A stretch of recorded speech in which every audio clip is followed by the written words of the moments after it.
బాజాబ్తా ప్రజల చేత ఎన్నికై ఇక్కడికి వచ్చినాం.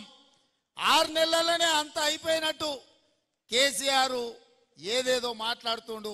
ముందుంది ముసళ్ళ పండుగ అని చెప్పి నేను ఈ చెప్పదలుచుకున్నా. ఇవాళ ఆ ఎమ్మెల్యే పోయిండను, ఈ ఎమ్మెల్సీ మారిండను కేసీఆర్ సన్నాయి నొక్కులు నొక్కుతున్నాడు. మరి ఇన్నాళ్ళు ఎక్కడ పోయినావు నాయన? మా ఎమ్మెల్యేలను గుంజుకున్నప్పుడు మా కార్యకర్తలు కష్టపడి గెలిపించి అసెంబ్లీకి పంపిస్తే అక్కడి నుంచి అక్కడనే గద్దలాక దండకపోయినప్పుడు ఈ దుఃఖం కనిపించలేదా? ఇవాళ ఎందుకు వచ్చింది?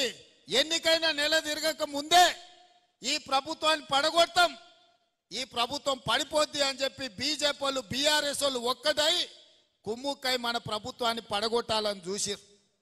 ఈ ప్రభుత్వం ఉండనే ఉండదు, 3 నెలలు కూడా ఉండనీయమని చెప్పి బీజేపీ వాళ్ళు బీఆర్ఎస్ వాళ్ళు మాట్లాడలేదా? ఇవాళ అక్కడి నుంచి ఈ భూమి మీద బీఆర్ఎస్ఏ ఉండదు, పాతాళానికి పోయిందనే పరిస్థితి వచ్చింది. కాంగ్రెస్ పార్టీ కార్యకర్తలతో పెట్టుకుంటే నీ పార్టీకి పుట్టగతులు ఉండవని నేను ఆయల్లో చెప్పిన. మా కార్యకర్తలు ఉసురు తలిగింది కేసీఆర్ నీకు, వాళ్ళ ఉసురు తలిగి దుమ్ము కొట్టుకపోతావు. నీకు ఇంకా రాజకీయంగా మనుగడ లేదు. ఇప్పటికైనా నువ్వు అర్థం చేసుకొని ఈ తెలంగాణ రాష్ట్రాన్ని సోనియా గాంధీ గారు ఇచ్చిండ్రు, ఈ తెలంగాణ రాష్ట్రాన్ని అభివృద్ధి పదం వైపు నడిపించాలని మేమందరం కష్టపడుతున్నాం. ఇప్పటికైనా తెలంగాణ సమాజానికి క్షమాపణ చెప్పి అభివృద్ధి కోసం కష్టపడుతున్న కాంగ్రెస్కు అడ్డుపడకుండా చేతనైతే సహకరించు, చేత కాకపోతే ఆ ఫామ్ హౌస్లో పడుకొని ఏడువు తప్ప ఇంకా కాళ్ళలో కట్టెబెట్టాలని తండ్రి కొడుకులు మామ అల్లుళ్ళు చూస్తున్నారు.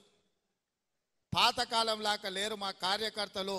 ఎవడైనా ఈ ప్రభుత్వానికి కాళ్ళలో కట్టెబెట్టాలని చూస్తే ఈపులు విమానమూతం అవుతాయని చెప్పి నేను ఈ సందర్భంగా చెప్పదలుచుకున్నా.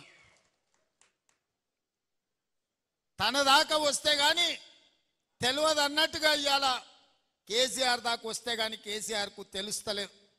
ఇవాళ ఢిల్లీకి పోయి 4